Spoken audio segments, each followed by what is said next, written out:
We've got some fresh new young talent doing some things that I know you haven't heard before. 1, 2, 3, listen. Welcome to Finances, your home for all things financial, investment, money and lifestyle. Hosted and curated by the very talented team of certified financial planners, Burke, Britton Financial Partners. This is the Finances Podcast, the Burke, Britton Financial Planning Podcast.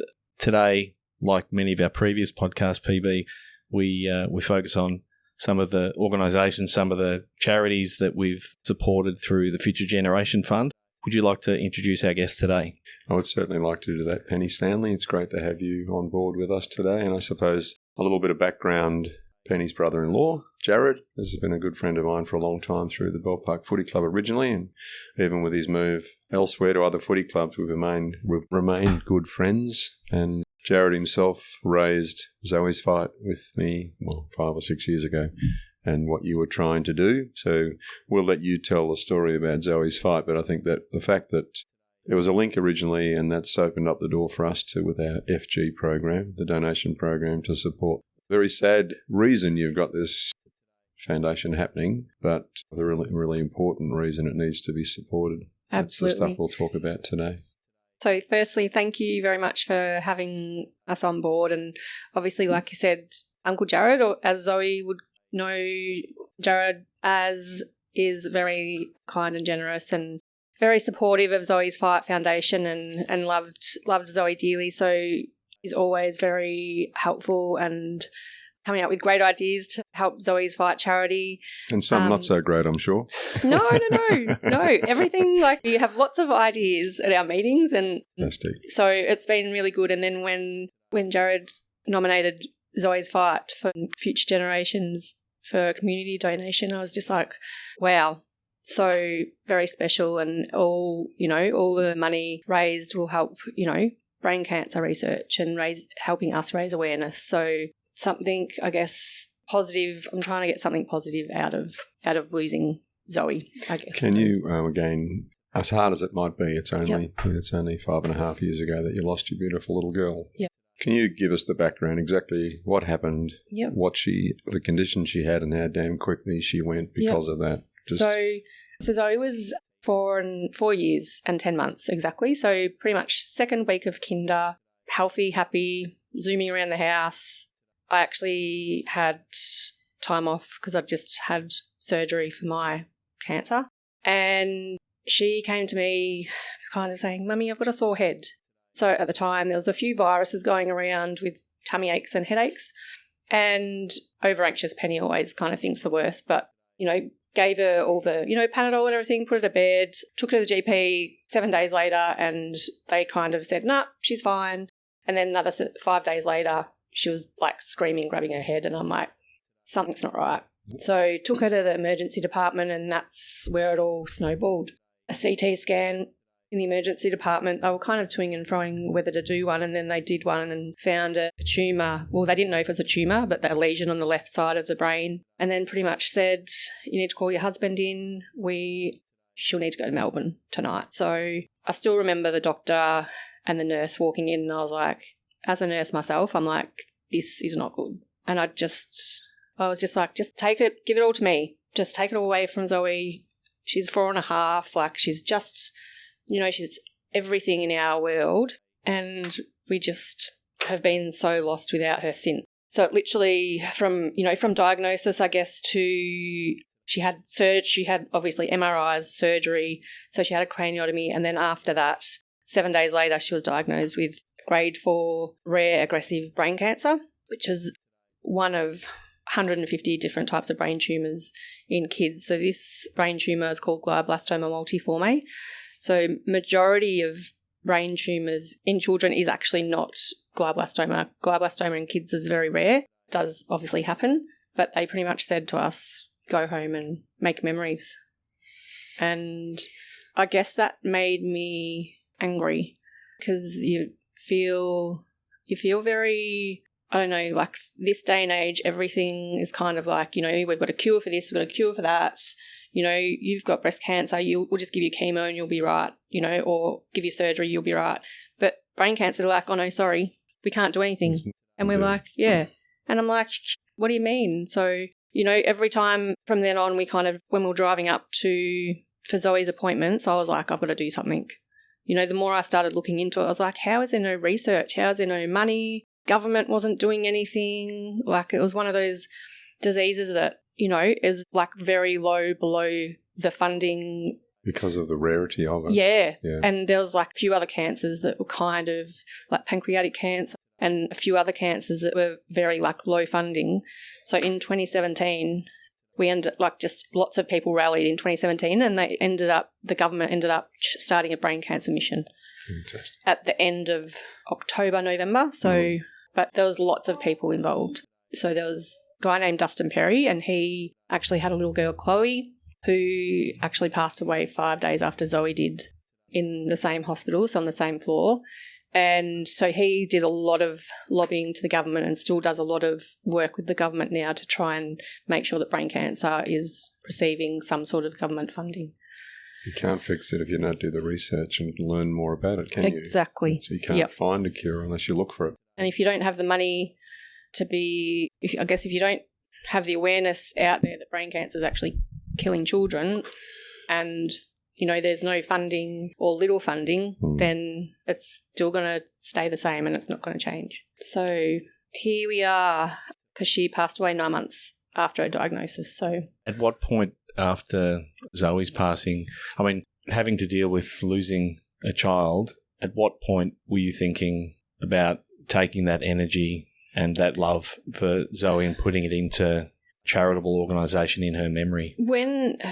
I think it gave me a purpose. Even when Zoe was sick, I couldn't just watch her sit in bed and have all this pain. So when she was kind of, like comfortable and sleeping, I'd try and focus my energy, like, I guess, on trying to raise awareness and trying to think of fundraising ideas. We did get talking to, there was one charity there because we felt very isolated. So Robert Conador's Foundation was, I guess, my inspiration originally. They're quite a big paediatric brain cancer charity in Melbourne, and they do a big fun run, and they supported, like, she was always ringing me, making sure I was okay, but also, trying to get the government on board, trying to raise money for brain cancer because she lost her child as well.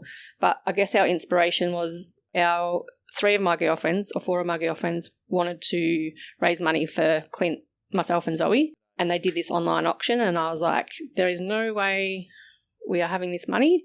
I was like, if you want to donate this money, it can go all to charity. So they raised $23,000 with the online auction. Everyone was amazing in Geelong and donated.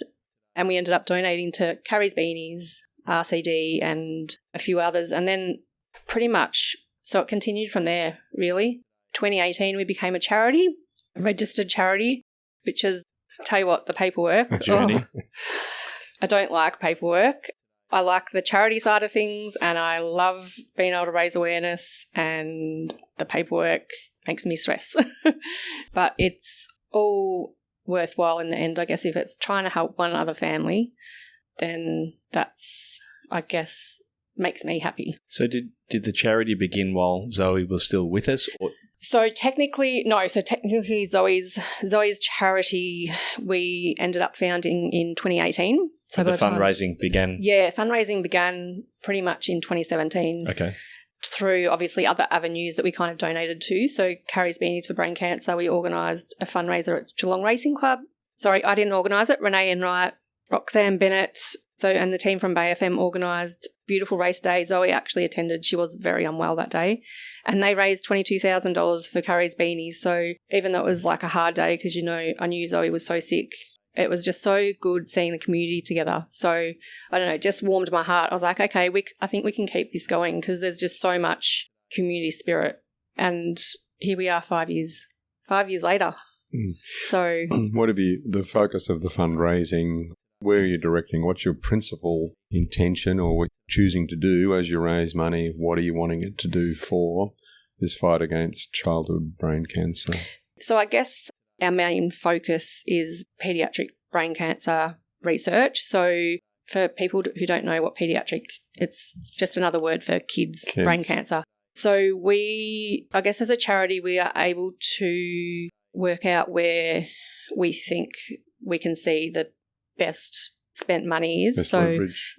so at the moment we are funding a PhD at Walter Eliza in Melbourne, and that's with a colleague, or not a colleague. So she runs the immunotherapy lab. So Misty Jenkins, and so she is working. Her and her team are working really hard with immunotherapy, but with glioblastoma in particular for our PhD. When you say a PhD, so someone's doing their thesis? Yes. So Their someone's doctorate? doing a doctorate. Okay, Yep. got it. So we fund, I guess essentially we fund, so over 2 years we'll fund 60,000. So it's not like, because obviously we're not a huge charity, we can only kind of afford 30,000 a year for a couple of research projects, but we can afford to pay for a PhD, which hopefully we can kind of see feedback or some progress. Obviously a research project doesn't mean that it's going to actually make it to the children's bedside at this point, but it's a heck of a starting point. It's a starting point, Yeah. exactly. So, it's just, I guess, moving forward and try and keep, researchers going with with research into glioblastoma, especially because I just feel like people don't want to fund it because it's such a rare kids' brain cancer, and so they're like, oh, it's just, there's only like 5 or 6 kids that die a year of that, so we won't fund it. So that's why I guess us as one charity, if we can try and help, then hopefully we can help. I suppose, family.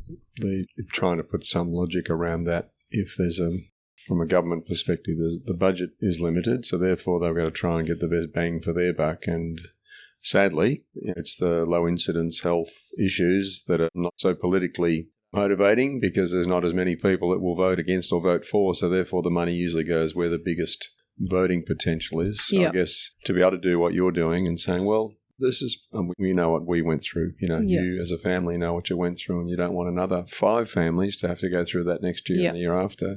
So if you're able to fund research which improves awareness about the condition but also improves community awareness of the shitty situation it puts a family in and the loss of a little person. Yeah. Well, we can't rely on government. So what you're doing is wonderful because it means that we as a community have to support people like you so that it gets done. We don't rely on some political party to fund it because it's probably not going to happen. Yeah. And interestingly, look, the common theme amongst a lot of the charities that we've been speaking to is exactly this, just the importance of community support and not relying on government grants or government support because it's not always there. Yeah. And so getting the message out for a lot of charities that maybe don't have the attention or aren't given the recognition is so important. And that's one of the reasons why we like having these conversations so that we can actually shine a light on organisations that maybe otherwise wouldn't get that and support however we can. Yeah. There's probably 2 things too with if you do think, well, we therefore we will try and we will make our objective to get government funding, you're going to bash your head against a lot of politicians' doors for a long time, and even if they say, yes, we'll listen to you, the process of getting government funding is mammoth, the time it takes. And then once you do get the funding, the restrictions, limitations on what you'd be allowed to use that money for would be controlled by someone else. So I think if you can raise the money and if we can help to get awareness so that amount you raise is more than you're raising now, and you can control it to be doing research to get people to start to do things, and you won't fix the problem tomorrow, but if you can fix it over the next decade so that the incidence of you won't stop people perhaps contracting, the paediatric brain tumours, but young people we might find ways to stop it taking their lives. Or even, like I said, giving them a better quality of life or even better treatment outcomes, so they have got a better chance of, survival. Like, you look at kind of kids with leukemia 30 years ago and, 30 years ago kids were dying of leukemia and, 80% now actually surviving, which is great. And obviously leukemia there is still people, not surviving, but the statistics have improved and that's what we want to help. We want to help improve the statistics of, kids' brain cancer. So it's a pretty one good step objective. at a time. It's a pretty good objective, isn't it? And it does give me a nice purpose, I guess, to keep going. some days is harder than others than, to wake up without Zoe. The first couple of years was a big struggle, without her. I think every day sort of this year's a little bit different, but I still have, you have days where you don't really want to go to work or you don't want to get out of bed. But Zoe's Fight Charity, I'm like, right, come on. Zoe would want me to, get up, kind of help other kids. What are we going to do today? Post some photos of her, try and work out what we're going to do with our next merchandise strategy. So when you talked about Zoe just before you reached and you grabbed your little necklace there. Yep. So this is Zoe's here. So I've got Zoe little fingerprint in here. So that's why I always grab here. Yeah. Beautiful. Yep. So I've got a piece of her here.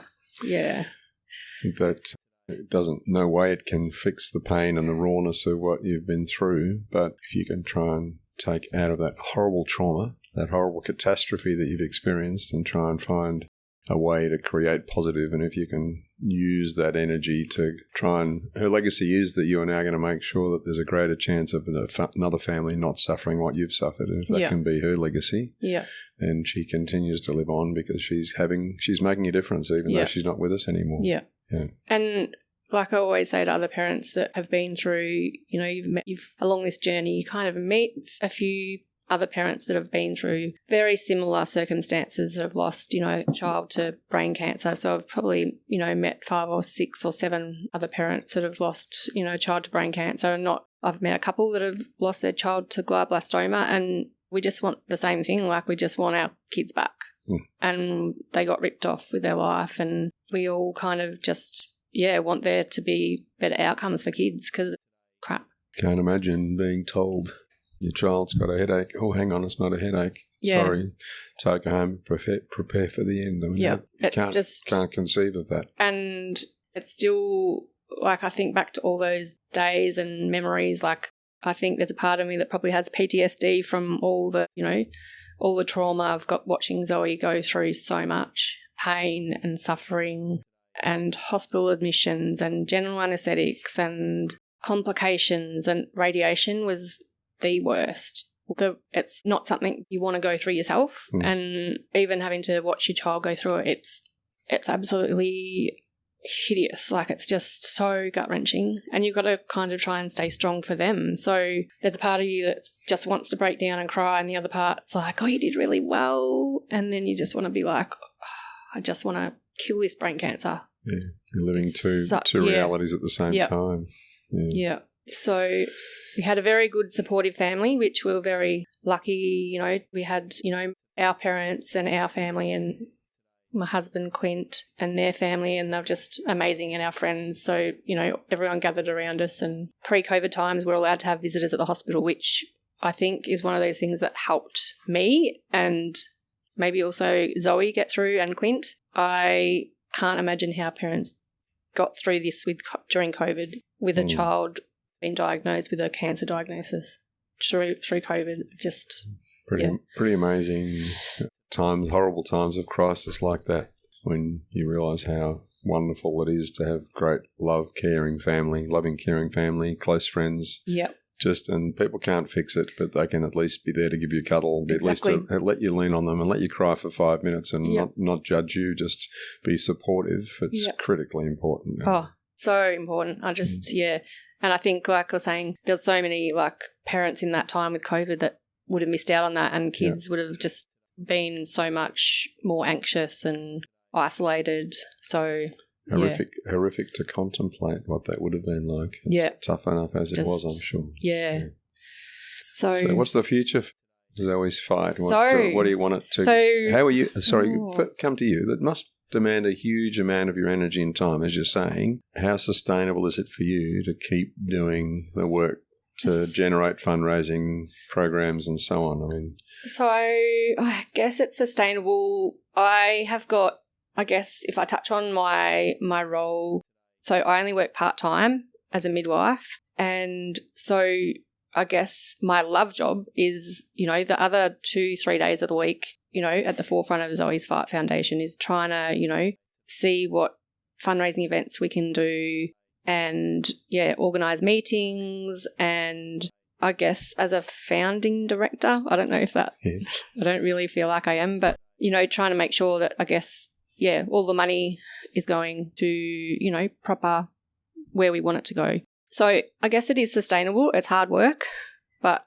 I wouldn't do it if I didn't love it. I don't get paid for it. So, it's one of those things that I guess if I ever start going, I really don't want to do this anymore, then, it's kind of, But I've never been at that point where I'm like, I wake up and I'm like, right, I've got to, organise Zoe's ball coming up and we've got to go Grey May fundraiser and, so it's good because it gives me things to keep going. So, so we have got a committee on the board, like we've got a committee and we've got board members. So we do have a good backing of family and friends, which help us out because I wouldn't be able to do it without them. So, yes. You mentioned some of the outcomes of the fundraising, like the PhD program or for the doctorate, for that. Is it individual? Is it a group of people doing their doctorate? So depending on, say we funded Walter Eliza, they will select one person to do the glioblastoma PhD, which currently they're working on the glioblastoma with immunotherapy in paediatric brain cancer. Yeah. So we fund that for 2 years and then they might go, okay, we've got a new project. It might be copper cells in glioblastoma. So that's another project that we're funding in Sydney, which is to do with they're finding the copper levels in the brain is another thing that they're looking at. They're thinking that the high levels of copper can have an impact on like getting the immunotherapy across the blood-brain barrier. A positive impact. Yeah. Okay. So they find the high levels of copper. They're trying to bring the copper levels down because the brain is such I guess it's a skull. It's like, it's like a box. Nothing can get through. So they're trying to find ways to try and work through getting, into the cancer cells, but trying everything I guess all researchers try different things really. They all try and, have a project that they might be able to publish and then hopefully it'll go on to clinical trials, which is the ultimate goal for them, would be great, if we could see that because that's more clinical trials for kids. So outstanding if some of that funding could lead to that. It would clinical trials that might lead then to the acknowledged treatment that is accepted worldwide and maybe can make a difference. It would, and it's one of those things that takes time, like you said, but it's without, them looking into it, we're not going to get clinical trials. So, there was a saying one of Zoe's doctors used to say is, my dad, who's on the committee, used to say, oh, we're just a fish, we're just, and he goes, no, you're not a fish, you're a fish. Because he said every little fish is part of, the big picture. Bigger ecosystem. So, and without fish, there's no ecosystem. So, we might only be a small charity, but we can try and keep pushing for better outcomes and for, more research and, hope that one day, that kids are running down the street, free of brain cancer would be great. Obviously, all brain cancers are different. Like some brain cancers are low grade and children might have better survival rate. So, but then, the high grade ones, there's no treatment for those ones. So, what are some of the other areas of in terms of outcomes? We talked about research and the PhD. What are some of the other areas that you're utilising some of the funds to get better outcomes for the kids or even for the parents of kids? Yep. So I guess that's something that we actually want to look into this year because the majority of our money goes into research. I'm finding in Geelong there's more and more need for, we don't have kind of groups for people to kind of, catch up and support groups. Yeah. So Peace of Mind Foundation, which is amazing, they're a charity in Geelong and they do wonderful work with during COVID they did online groups and Zoom sessions. So I guess my aim is hopefully this year is just to start even a coffee group and, because I've started kind of meeting a few other parents that have got either kids surviving brain cancer and they're all at different stages, but it's nice to kind of know that you can just sit there and they can just talk to each other and you kind of understand. Yeah. Yep. And the other thing is, I guess some of a tiny little bit of our funding, we used to actually take kids' presents or little toys and gifts up to Royal Children's Hospital. So after they'd finished their chemo or if they're on the neurological or neurosurge ward, we used to drop off boxes of toys every 6 months and the kids would kind of be able to have something to look forward to to get out of the box after the chemo. Because I remember that brought Zoe's lit up her face when she got to, I'm going to go to the puzzle box, I'm going to go to the toy box. I was like, okay. Beautiful. And the other thing for families, I think, is like obviously financial support. All the bills add up. And I think that's something that I don't know how we're going to ever be able to help every family, but I feel like in Geelong it's something that maybe we can, like help support parents down the track. It's something that we need to probably work through our strategies with our foundation in terms of like how they would apply and everything, but even just giving, $500 vouchers for getting people up to the hospital for their scans or getting them through the week just to help them with some support. Yeah.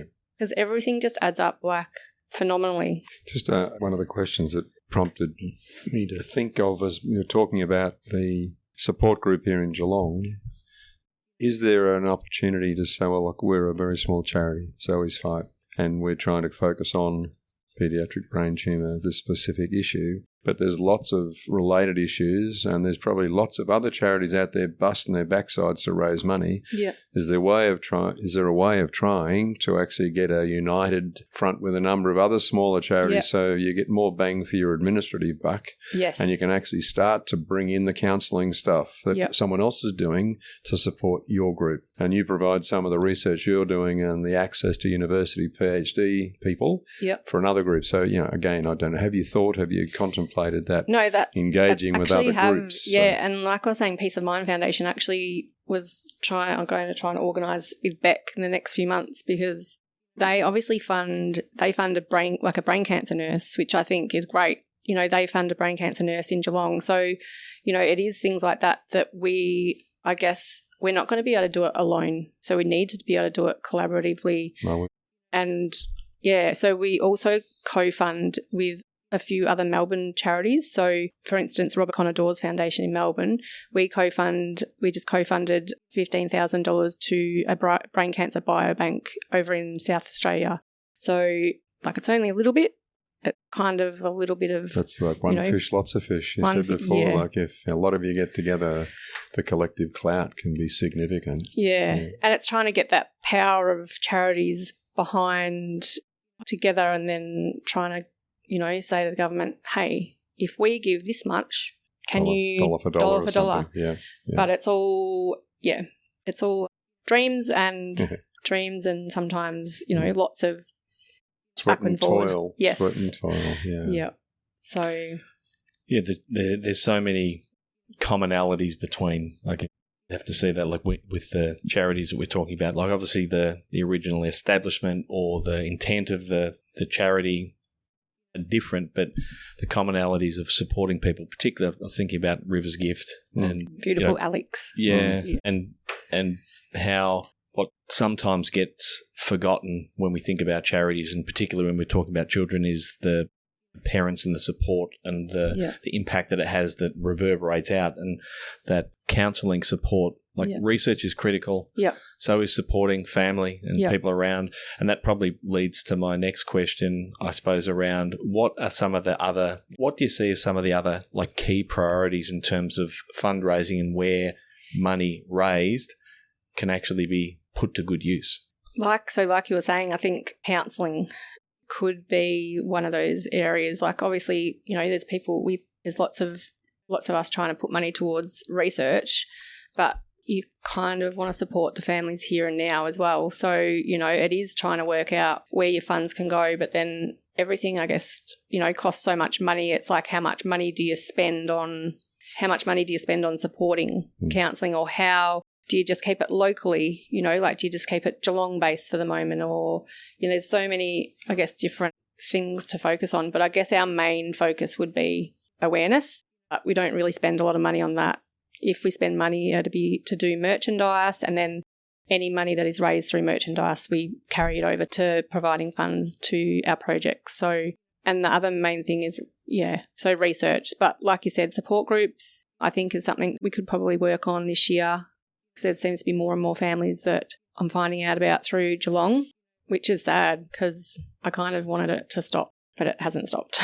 No, sadly, it's probably not going to stop. No. But the challenge of what you're doing or the benefits of what you're trying to do to create better outcomes in the future, which may not stop it, but maybe give lots of families a much better outcome. But the other side of it is trying to deal with the immediate needs of the families that are going through it. Exactly. Because the research is great, but that's probably a decade or two away of actually making a massive difference to the future. But how do we? And again, I'm not suggesting that Zoe's Fight should do all of that. And what I'm saying is I think if you can start to try and find ways of collaboration with other organisations that are doing things, then the collective clout, and it make also, again, I'm thinking about you personally, like there's got to be a burnout factor at some point. Like as much as you're driven by wanting to do for your daughter as much as you can and make sure her legacy is long-lasting and powerful, you've also got to look after you. And doing all the things you've done and the effort and time it takes. If it just keeps being you and a couple of family members doing all that work, it's not sustainable. Like you will not be able to keep doing it forever. Even if you're a super lady, you won't be able to. So collaboration and collecting the energies of others together, maybe it's a way of actually making some sustainability really realistic. I think on that, after Zoe's first ball, or maybe after Zoe's second ball, I found the committee, because pretty much our committee and our board helped organise Zoe's ball with us, and I found they were all so burnt out. I was like, okay, this is only the second year. So now we've got a Zoe's Fight ball committee. So I've got a bunch of girlfriends and we get together and we have dinner or we have Zoom meetings and we just throw ideas at each other. So they're like my sidekicks, which help. And I wouldn't be able to do it without them because, like you said, you kind of do get to a point where you don't want to burn out. And sometimes you know that you're kind of starting to go down that path of I'm getting tired, I'm getting burnt out. And you know that self-care is important at the same time. So you kind of try and, delegate. I found delegating very hard. I think being so passionate about, Zoe's charity, the first couple of years I was like, I'll do it. And now I'm like, no, I need to start giving things to people.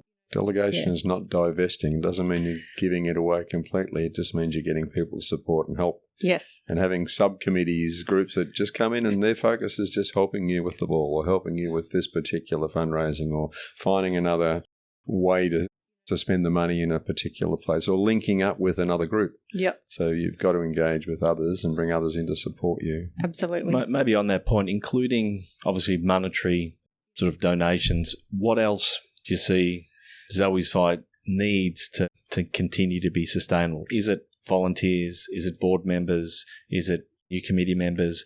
Where are the biggest needs for you to be able to have the sustainability that Peter's talking about? I guess so. Like with fundraising events, we're always looking for sponsors. We talk about I always talk about it to other people, but I kind of don't talk about it to the committee. But there's so many other charities out there, and I always feel like I don't want to be fighting against all these other amazing charities in Geelong, trying to, I guess, raise awareness for our cause and get donations for our cause. But I'm like, hang on, we're trying to raise awareness for brain cancer. So, okay, I need to kind of go, well, this is important too. But so we're always seeking donations. We're always seeking items for Zoe's Ball. But, we could always do with more volunteers for Zoe's Ball, for the committee, because fresh minds might have new ideas and people might have a little bit more time where they can free up and be like, oh, hey, I can help with, accounts, or I can help, I've got a girlfriend that helps with my social media, tiles for Zoe's Ball. So, it's trying to reach out and ask for that help, which I'm not really very good at doing. Well, you're doing it right here. That's one of the things that we want to be helping you with is... And on that, and I don't want to butt in, but I just wanted to say a big thank you to you guys, to Burke, Britton, because obviously over the last couple of years with your support, your donations have helped us be able to fund a PhD and without kind of going, oh my God, how are we going to do this next fundraising event through COVID? The last couple of years through COVID was just I don't know where we're going to be, what we're going to be able to do. We can't tell a researcher, oh, we'll give you $60,000. I'll be we don't know where the money's coming from. Where do you find it? I'm going to go stand out in the street and ask for donations. So we appreciate the community. We appreciate you guys, and we wouldn't be able to do it without our community. Geelong, the Geelong community is just amazing.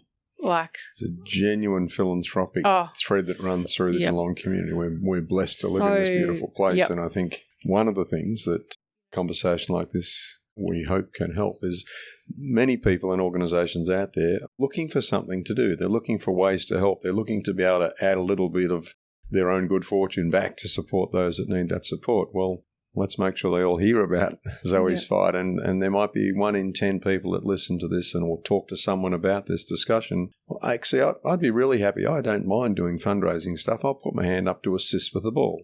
Or, we have a business and we would like to, donate $5,000 a year to something decent. Well, we can do that. Yeah. And I think if people don't know, they don't know. And unless we remind them of the great opportunities. And yes, you said before, there's tons and tons and tons of charities seeking support. And that's just a sad fact of life. There's lots of organisations that desperately need support. Yeah. But if you're not making a bit of noise, you won't get noticed. So we've got to help you make a lot of noise so that you get noticed a little bit more than otherwise you might. That's our challenge for you. And also, like you said, I think there is great potential in teaming up with some charities that are actually doing similar things or having similar challenges in terms of how they garner support and how they share resources. So I think I suppose that brings us to kind of a call to action to anyone that's listening. Like how else? We've talked donations, we've talked items for Zoe's Ball, volunteers. Where else can people get involved and support you? So I guess people can head to our website. So we've got a website which is zoesfight.com.au. We also have a little social media page which is on Instagram, which usually has most of our upcoming events, but also I'll usually post a few stories about Zoe, and we also have merchandise on our website. We usually have some upcoming events which we will be, obviously it's going to be May before we know it, so our Go Grey May will be we're hoping to get more schools and more businesses on board, so it's just more about raising awareness and going Grey May for brain cancer awareness, which we kind of 5-6 years ago, we didn't even know, it wasn't really on our radar. So, the more people that can kind of talk about it. For example, Geelong College the junior school ended up raising like $2,500 for us last year through their Go Grey May, and the kids dressed up as superheroes and they loved it. And their wristbands sold out. Like they kept messaging me for more wristbands. So yeah, and you can do a taxable donation as well through our website. Just PayPal's been playing up a little bit, so we have to do it through direct transfer and we'd send you a receipt. But we are a registered charity, so all donations over $2 are taxable. So every little donation helps. Obviously, we don't pay any of our volunteers. I don't pay myself. All our money goes into either research or awareness. And like I said, like up and coming, hopefully we can try and do some other special little projects in Geelong and, try and do some support groups, I think would be good. So just to substantiate what you were just saying, I think it was early last year, you asked me to go through, just have a look through your books to see if there's any. And I think one of the things that really stood out to me was the actual expenses to run it, in the order of 2 or 3% of what you raised. To actually, and that was really just mostly the getting hold of materials that you then used for fundraising activities. Yeah. So like almost 95% plus of everything that comes through goes to the outcomes you're trying to work towards. So that's a great effort. Well done. Thank you. Yeah. That's what we, I guess, aim to do. We don't want to, I guess if we have to kind of start paying people to run our charity, then what's the point of running? Yeah. Well, I don't see a point of running my charity or Zoe's charity, like we want the money to go into our cause, so yeah, even though when you look at ACNC, if you look at the pie graph that you kind of, when you put your paperwork in, it looks like we're spending, 50% on expenses. I'm like, well, actually we're not, but because of Zoe's Ball, we had to pay for Zoe's Ball to make money for Zoe's Ball. So technically it looks like we've... And those expenses are just costs to create revenue. I know that's my point. There's very little of the money that's raised, the profits made from those expenses, that doesn't go toward the outcomes. So and you couldn't be doing it better.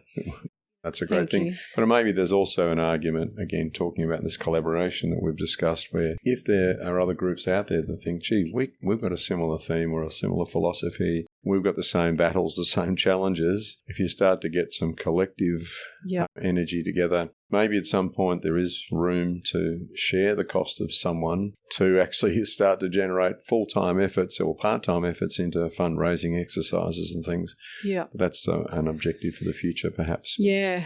Yep. I think, like you said, collaboration is like such a big, important key in going forward, because we're not going to get ahead, like without working like we can't work solo. You have to, like, we're only a little charity, so we really have to collaborate our funds into, so we, like you said, we can get the biggest bang for a buck. So there's a couple of charities in Sydney that, looking at funding at PhD. So he actually lost his daughter to DRPG, and Matt Dunn, his name is, and he actually runs a lab now. He was researching leukemia. He was a researcher, and now he researches DRPG. So he's kind of doing a similar thing. Does his own charity, but also works, to try and get kids a better outcome, and has lost his daughter. So, unfortunately, there's many families that are suffering, and I feel like everyone has a story, not just, childhood cancer, or not just, there's so many, everyone has got a story. I think it's opened up my world to even the hospital. You go up to the hospital and you think, oh my God, it's a whole nother city, but it's like a city of sick kids, and it's heartbreaking. Like, you still see them smile, but you're just like, some of these kids don't get out of hospital, or they're in and out. So, that's also on my radar. I used to love going up to the hospital. My husband didn't, but I loved going up to the hospital just to give the kids presents after Zoe passed away. But I also used to, when Zoe was sick, used to see a pet therapy. She used to see a pet therapy dog that would come in, and that would just light up her face, and light up all the kids. So I was like, maybe something down the track, there's I've always loved animals, so maybe down the track, could have a little pet therapy dog. So we'll see. It's a fairly broad universe of possibilities, isn't it? I know. I guess the challenge is to have the energy, to focus on and the resources to do it. Yep. But if we can help raise a little bit more awareness, and maybe people could come with some thoughts about how that collaboration stuff could maybe work. Someone out there listening that says, oh, actually, we've got similar issues. Let's have a chat to Penny and see what we can do to work together. Yep. So you can also email me, zoesfight@gmail.com, if you're looking at either donating or sponsoring, or just want to have a chat. Feel free to reach out. And you're also on other socials, Facebook and Instagram? Facebook and Instagram. Facebook is Zoe's Fight, and Instagram is Zoe's Fight. For some reason, I've got 2 pages on Facebook, which I need to look into. I've got a group and a charity. I think we've got the same here. Yeah. Get double the bang for your buck. Yep. And we are on LinkedIn, but I do need to do some work on that, which takes a lot of time, so I'm not very good at all of that. So, because there's lots of, obviously, people we can reach out to through LinkedIn, but that's another thing that I need to kind of go down that rabbit hole, but I'm not very good at technology. Well, perhaps they're the sorts of things too that anyone listening can say, well, actually, that's an area I can give you a bit of energy and time. I can give you some expertise around that. So if there's someone listening that could help a little bit with those sorts of things, well, send an email and work out how they can assist, even if it's a small thing, getting LinkedIn working better for you. I actually have a friend's husband who set me up with someone through LinkedIn. I just haven't had time. Time is kind of like, or I have time and then I'm too tired when I get home from work. It's one of our most precious commodities, isn't it? Time. Yes. So, but time here on earth is precious. So that's, I guess, you don't know when your day's up, do you? So that's, I guess, why, I'm trying to, while I'm here on earth, try and make a difference. And do as much as you can. Yep. And know that Zoe would be, know that she'd be proud and, miss her little cotton socks every day and miss her smile. But just try and remember all the good memories and, know that she's not in pain anymore, but sucks that she was in pain in the first place. But, just know that she'd kind of be in heaven dancing and happy and doing all that. Pain-free. Yes. So...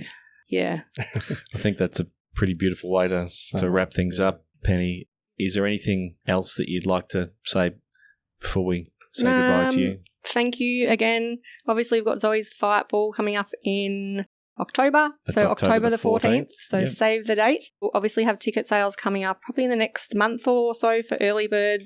People who register through our email will be able to get tickets early. And then we'll look at releasing in May for our main release. So this year is going to be at Geelong Football Club, which will be great. So fantastic. Will the tickets be available on your website? So tickets will be available on Humanitics. So you can go via our website to click on the link, but otherwise you can just we'll be able to set it up through Humanitics. So it just makes it the back end easier for me doing 300 tickets, which is what we sold last year. You've got to simplify it. Absolutely. Yeah. So I'm very excited. We've got the ball rolling already with ideas and it should be good. Gives me something to focus on and fun. And on the night of the ball, you have like auction items and silent auction items, those sorts of things, yes? Yeah, so we have silent auction items. So we're always looking for businesses to donate silent auctions with raffle prizes. We also do a live auction on the night for a lot of our big items. Mm-hmm. Last year we raised $60,000 or over $63,000. So yeah, hopefully we can beat that this year. We'll see. Let's make it a plan. So that we appreciate the time to come on and lots of ums and ahs, but thank you.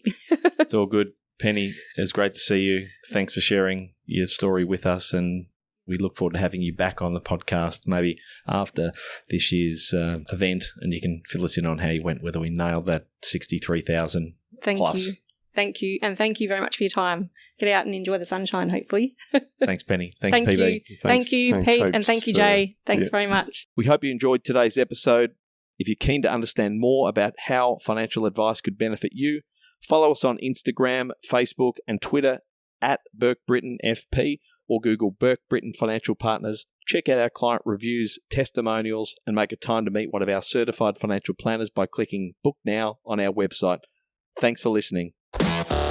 Any information contained in this podcast is of a general nature only. No account was taken as to the objectives, financial situation, or needs of any particular person. Therefore, before making any decision, listeners should consider the appropriateness of any information with regard to their particular objective, financial situation, needs, and seek independent advice from a licensed professional specific to their circumstances. All right, hit it. That translates to, don't be a moron and act on what some random person says on a podcast. Take personal responsibility, do your homework, ask questions, and speak to an actual human that knows what they're talking about before you do anything. PB Financial Solutions Proprietary Limited, trading as Burke Britton Financial Partners, are authorised representatives of AMP Financial Planning Limited, AFS, licence number 232706.